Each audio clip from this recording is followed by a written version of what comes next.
ከዚህ በፊት ልጅ ወልደው የሚያውቁ ሰዎችም መካንነት ችግር ሊያጋጥማቸው ይችላል። ሰከንደሪ ኢንፈርቲሊቲ ወይም ደግሞ ሁለተኛ ደረጃ መካንነት እንለዋለን። ሁለተኛ ደረጃ መካንነት ማለት ከዚህ በፊት እርግዝና ኖሮ ያ እርግዝና ውርጃ ሊሆን ይችላል፣ ከማህፀን ውጭ እርግዝና ሊሆን ይችላል፣ ወይም ደግሞ ልጅ ተወልዶ ሊሆን ይችላል። አሁን ላይ ግን እርግዝና እምቢ ካላቸው ይህን ሁኔታ ሰከንደሪ ኢንፈርቲሊቲ ወይም ደግሞ ሁለተኛ ደረጃ መካንነት እንለዋለን። ታዲያ ይህ ሁኔታ ከሴት ችግር፣ ከወንድ ችግር ወይም ደግሞ ከሁለቱም ችግር ሊመጣ ይችላል። ልክ እንደ ፕራይመሪ ኢንፈርቲሊቲ ወይም ደግሞ እንደ መጀመሪያ ደረጃ መካንነት ሁላ በተመሳሳይ ምርመራና ሕክምና ያስፈልገዋል። እቺ ክንድ ስር የምትቀበረዋ የ3 ዓመቷ የወሊድ መቆጣጠሪያ ናት። ይሄው እንደምታዩት እቺ ናት። ኢላስቲክ አይነት ናት። ደረቅ አይደለችም። መተጣጠፍ የምትችል አይነት ናት። በጣም ትንሽዬ ናት። ስለዚህ የ3 ዓመቱን በምትመርጡበት ሰዓት በክንዳችሁ ቆዳ ስር እንግዲህ የሚገባው እዚህ ጋር ነው።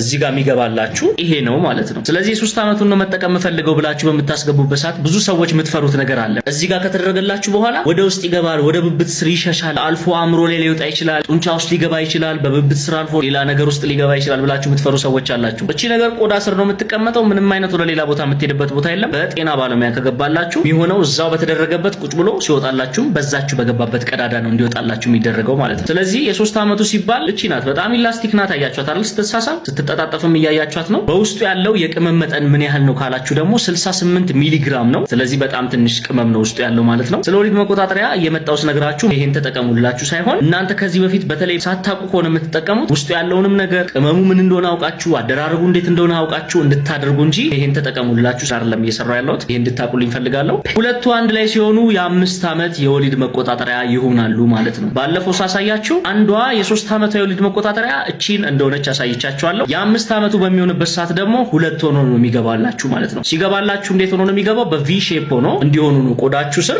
እንደዚህ ሆኖ የሚገባው ማለት ነው። በውስጡ ያለው ቅመም ባለፈው ከነገርኳችሁ ከ3 ዓመቱ ጋር ተመሳሳይ ሲሆን ነገር ግን በ150 ሚሊግራም ሆኖ ነው የሚመጣው ማለት ነው። 150 ሚሊግራም ማለት ለ3 ወሩ የምትወስዱትን የሚያክል የቅመም መጠን ያለው ማለት ነው። ልክ እንደ 3 ዓመቱ እዚህ ላይ ከተደረገልን በኋላ ወደ ውስጥ ይገባል፣ ብብት ስር ይገባል ምናምን የምትሉ ሰዎች ይሄ እንደማይሆን በዚህ አጋጣሚ ልነግራችሁ ፈልጋለሁ። የ3 ዓመቱም ይሄኛውም የ5 ዓመቱም የጎንዮሽ ጉዳቶቹ በጣም ብዙ ሰዎች ላይ የሚታዩት ምንድናቸው? የወር አበባ መዛባት፣ በተለይም ደግሞ በጣም ብዙ ጊዜ የወር አበባ መፍሰስ ችግር ሊከሰት ይችላል፣ ወይም ደግሞ እንደ ጎንዮሽ ጉዳት ሊታይ ይችላል። ይሄም እንግዲህ ማስተካከያ ይሰጣችኋል ይሄን ነገር እንዲያስተካክል ተብሎ። ስለዚህ 5 ዓመቱ ይሄ ነው። ከበድ ያለ ነገር አጠብቁ ለማለት ነው። እንዲቀሏችሁ ስታዩ ሄዳችሁም ለመጠቀም በጣም እንደሚቀላችሁ ስለማቅ ነው ማለት ነው። እንግዲህ ይሄኛው ለ3 ወር የሚሰጠው የወሊድ መቆጣጠሪያ ሲሆን ይሄ ደግሞ አዲስ የመጣው ለ3 ወር የሚሰጠው ተመሳሳይ የወሊድ መቆጣጠሪያ ነው። ይሄኛው የድሮ ጤና ተቋም ድረስ ሄዳችሁ የምትወስዱት የ3 ወር ሲሆን ይሄ ደግሞ ራሳችሁን በራሳችሁ መውጋት እንድትችሉ ተደርጎ የተሰራ ሰልፍ ኬር ሲስተም ውስጥ የገባ አዲስ የመጣው የ3 ወር ነው ማለት ነው። ልዩነታቸው ምንድነው ከተባለ እንግዲህ ይሄ ድሮ የነበረው ባለሙያው የሚወጋችሁ ውስጡ ያለው የሆርሞን ወይም ደግሞ የቅመም መጠን 150 ሚሊግራም ሲሆን እዚህኛው ላይ ያለው ደግሞ 104 ሚሊግራም ነው ማለት ነው። ስለዚህ አነስ ብሎ ነው የመጣው ማለት ነው። ከመጠን አንፃር ደግሞ ከኤምኤል አንፃር ስናይ እዚህ ውስጥ ያለው 1 ኤምኤል ሲሆን እዚህ ላይ ደግሞ 0.65 ኤምኤል ነው ማለት ነው። ከዛ ውጪ በሁለቱም ውስጥ ያለው ቅመም ተመሳሳይ ነው። ያ ማለት ዲኤምፒኤ ሲሆን ምንም ልዩነት የለውም። የመጠን ማነስና መብዛት ብቻ ነው እንጂ ተመሳሳይ ናቸው። ከዛ ውጪ የሚሰጡትም አገልግሎት ለ3 ወር ነው ሁለቱም። ሳይድ ኢፌክታቸውም ተመሳሳይ ነው። ልዩነታቸው ምንድነው ከተባለ ይሄኛው አዲስ ኢኖቬሽን ሲሆን ራሳችሁን በራሳችሁ መውጋት የምትችሉት ተደርጎ ስለመጣ ነው። ይሄ ደግሞ ከባለሙያ ውጪ ሌላ ሰው ሊሰጣችሁ የማይችለው አይነት የ3 ወር ነው ማለት ነው። ጤና ተቋም ስትሄዱ አዲስ አማራጭ ብሎ ይሄን ያሳያችኋል። ይሄን ከመረጣችሁ ወደ ቤት ይዛችሁ ሄዳችሁ ራሳችሁን በራሳችሁ መውጋት እንድትችሉ ይደረጋል ማለት ነው። ስለዚህ እኔ የምፈልገው የ3 ወር ነው። ከ3 ወር ውጪ ሌላ ነገር አልፈልግም። ነገር ግን መመላለስ አልፈልግም የምትሉ ሰዎች ካላችሁ ይሄኛው አዲስ የመጣውን መጠቀም ትችላላችሁ ማለት ነው። ይሄን እንዲያርጋችሁ መልሳችሁ መግደን የለባችሁ። አዲስ የመጣውን የ3 ወሩን የወሊድ መቆጣጠሪያ አሳየን አጠቃቀሙን ባላችሁት መሰረት እንደ አዲስም ስለሆነ የመጣው ብዙዎቻችሁ ስለማታውቁት በደንብ አሳያችኋለሁ። በደንብ ተከታተሉ። እንግዲህ ይሄን ነው የሚመስለው። መጀመሪያ የምታረጉት ምንድነው ኤክስፓየር ዴቱን ቼክ ታደርጋላችሁ። ከዛ በኋላ እዚህ ጋር ምን አለ ወደ ውስጥ ገባ ያለች ለመቅደድ የምታመች ቦታ አለች። እሷን ይዛችሁ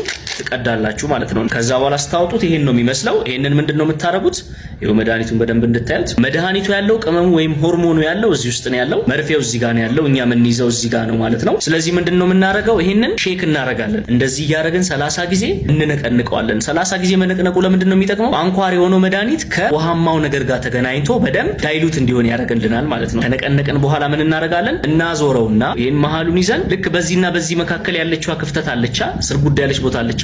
እሷን ቦታ ምን አድርገን እናስገባታለን? እንደዚህ አድርገን እንከተዋለን። ያኔ ምን ይሆናል? መርፌው ወደ ውስጥ ይገባል ወይም ሎድድ ይሆናል ማለት ነው። ስለዚህ ከዛ በኋላ ለመውጋት ሬዲ ነው ማለት ነው። ከዛ ምንድነው የምናደርገው? ቅድም እንደያዝነው ይሄን መሃሉን ይዘን እንደዚህ ስንነቅለው መርፌዋ እቺ ናት የምትሆነው። ስለዚህ ምንድነው የምታደርጉት? ታዞሩና ይሄኛውን እንደዚህ ይዛችሁ ከዛ በኋላ ይሄን መውጋት የምትችሉት አንደኛ የእጃችሁ ጀርባ ላይ እዚህ ጋር ነው መውጋት የምትችሉት። ሁለተኛ ደግሞ በእምብርታችሁ ዙሪያ የሆዳችሁ ስብ ላይ መውጋት ትችላላችሁ። ከዛ ውጪ እግር ላይ ታፋ ላይ ነው መውጋት የሚቻለው። እጃችሁን ያው እናንተ ራሳችሁ መውጋት ስለማትችሉ ባለሙያ ነው የሚወጋችሁ ወይ ሌላ ሰው ሊወጋችሁ ይችላል። እናንተ የምትችሉት ታፋ እግራችሁ ላይ እና በሆዳችሁ በእምብርታችሁ ዙሪያ መውጋት ስለምትችሉ ምንድነው የምታደርጉት? ቆዳችሁን እዛ ጋር ያለውን ቆዳ እንደዚህ ትጨምቁትና ከዛ በኋላ ምንድነው የምታደርጉት? እጃችሁን አምጥታችሁ ተወጉታላችሁ።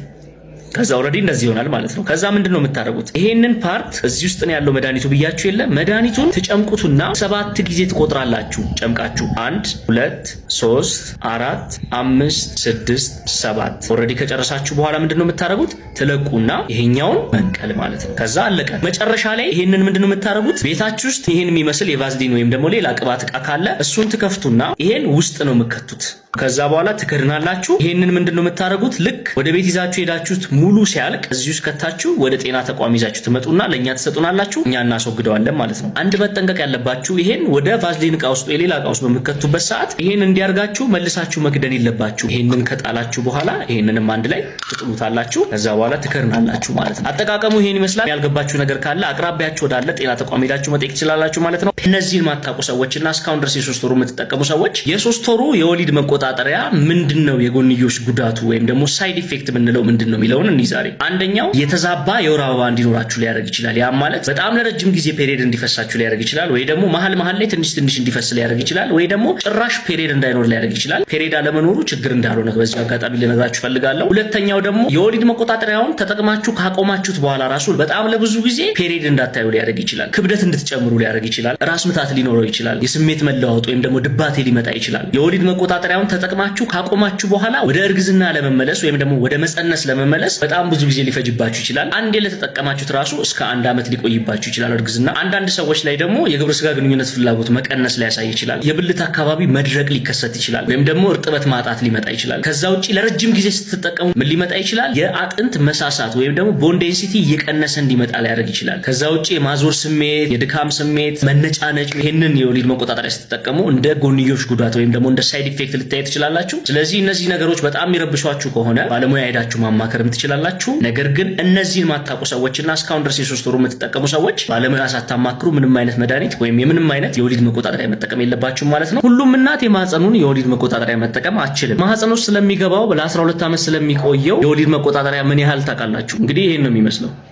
አያችሁ አይደለ? ብዙዎቻችሁ አታውቁም። ይሄ ነው በማህፀን ውስጥ የሚገባው። ማህፀናችሁ ለምሳሌ ይሄ ከሆነ ውስጥ ከገባ በኋላ የማህፀናችሁ ግርግዳ ጫፉ ላይ ነው እንደዚህ ሆኖ የሚቀመጠው። ለምሳሌ ማህፀን በራችሁ ደግሞ እዚህ ጋር ከሆነ በጣም እንዳይረዝም ጭራው ይቆረጥና በግንኙነት ሰዓትም እንዳይቆረቁራችሁ፣ እንደገናም ደግሞ በሌላም ሰዓት በኖርማል ሰዓት ስትራምዱ ምንም ስትሉ እንዳይቆረቁራችሁ ይቆረጣል ማለት ነው። ሁሉም እናት የማህፀኑን የወሊድ መቆጣጠሪያ መጠቀም አትችልም። ማህፀኗ ከተለካ በኋላ የማህፀኗ ርዝማኔ ይሄን መጠቀም የሚያስችልበት ሬንጅ ውስጥ ካለ ብቻ ነው የምትጠቀመው እንጂ ሁሉም እናቶች የማህፀኑን የወሊድ መቆጣጠሪያ ይወስዳሉ ማለት አይደለም። ከልኬቱ በላይም ከሆነ መውሰድ አችልም፣ ከልኬቱ በታችም ከሆነ መውሰድ አችልም። ብዙ ጊዜ የማህፀን ሲባል በዚህ ከገባ በኋላ ግንባር ላይ ይወጣል፣ አምሮ ላይ ይወጣል ምናምን የሚባል ሞሪ ያለ፣ ይሄ ውሸት ነው። ይሄ የሚያገለግለው ከ10 እስከ 12 ዓመት ኦልሞስት ለ12 ዓመት ያገለግላል ማለት ነው። ምንም አይነት ቅመም የለው፣ በውስጡ ሆርሞን የሚባለው ነገር የለም። ሁሌም እንደምለው የወሊድ መቆጣጠሪያ ከመጠቀማችሁ በፊት ወይም ደግሞ ጎረቤታችሁን ጠይቃችሁ ወይ ሌላ ሰው ቤተሰቦቻችሁን ጠይቃችሁ ይሄ ይሻለኛል ብላችሁ ከምትመጡ ባለሙያ መታችሁ አማክራችሁ ከእናንተ ጤንነትና ሁኔታ ጋር ተስማሚ የሆነውን እና ለምትቆዩበትም ጊዜ የሚሆናችሁን አይነት የወሊድ መቆጣጠሪያ ተጠቀሙ ነው ብዬ መላችሁ። ፔስ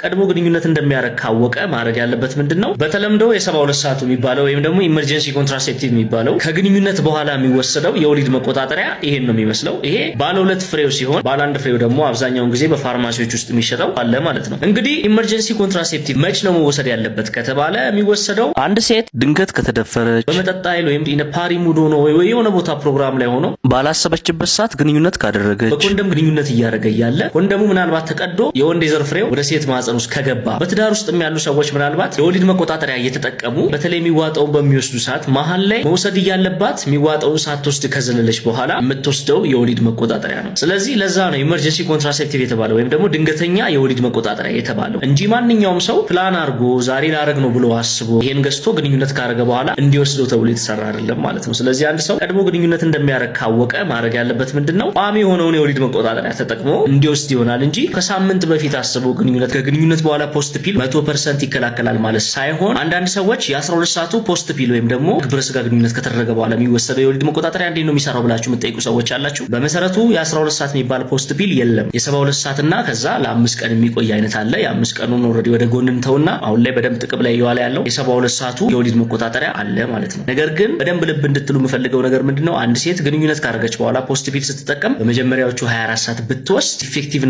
በጣም ሃይ ይሆናል ወይም የመከላከል አቅሙ ከፍ ያለ ይሆናል። ነገር ግን ከዛ በኋላ ብትወስድ አይከላከልም ማለት ሳይሆን የመከላከል አቅሙ እየቀነሰ ይመጣል ነው እንጂ በ72 ሰዓት ውስጥ መውሰድ ትችላላችሁ። ባለፈው እንደነገርኳችሁ ባለ 2 ፍሬው በሚሆንበት ሰዓት አንድ ፍሬ ወስዳችሁ ከዛ ከ12 ሰዓት በኋላ ደግሞ ሁለተኛውን ትወስዳላችሁ። ባለ አንድ ፍሬው ሲሆን ደግሞ በ72 ሰዓት ውስጥ አንዱን ፍሬ ወስዳችሁ እርግዝና መከላከል ትችላላችሁ። ያ ማለት ግን ከግንኙነት በኋላ ፖስት ፒል ብትወስዱ እርግዝና 100% ይከላከላል ማለት ሳይሆን እርግዝናን ለመከላከል ሰምሃው ይረዳችኋል ማለት ነው። ግንኙነት ከማድረጋችሁ በፊት ሌላ የወሊድ መቆጣጠሪያ መጠቀም እንዳትረሱ ማለት ፈልጋለሁ። በዚህ ከባድ ስህተቶች ናቸው። የሚዋጣውን የወሊድ መቆጣጠሪያ በምትጠቀሙ ሰዓት የምትሰሯቸው ዋና ስህተቶች፣ እነዛም ስህተቶች ደግሞ ጭራሽ ልትሳሳቷቸው ማይገቡና ጭራሽ ማይገናኝ ስራ የምትሰሩ ሰዎች አላችሁ። አንደኛ የሚዋጣውን የወሊድ መቆጣጠሪያ ከግንኙነት በኋላ የምትወስዱ ሰዎች አንድ፣ ሁለተኛ ከግንኙነት በፊት ነው የሚወሰደው ብላችሁ ከግንኙነት በፊት ብቻ የምትወስዱ ሰዎች ሁለት። እነዚህ ከባድ ስህተቶች ናቸው። በዛ ላይ ደግሞ ከወሊድ መቆጣጠሪያው ጋር ምንም የማይገናኝ አይነት ስህተት ማለት ነው። አንድ እናት የሚዋጣውን የወሊድ መቆጣጠሪያ በምትጠቀም ሰዓት ግንኙነት ልታረግ ስትል ብቻ ሳይሆን መውሰድ ያለባት ሁሌም የሚዋጣውን አንዳንድ ፍሬ በተመሳሳይ ሰዓት መውሰድ አለባት። ለምንድን ነው ከተባለ በቋሚነት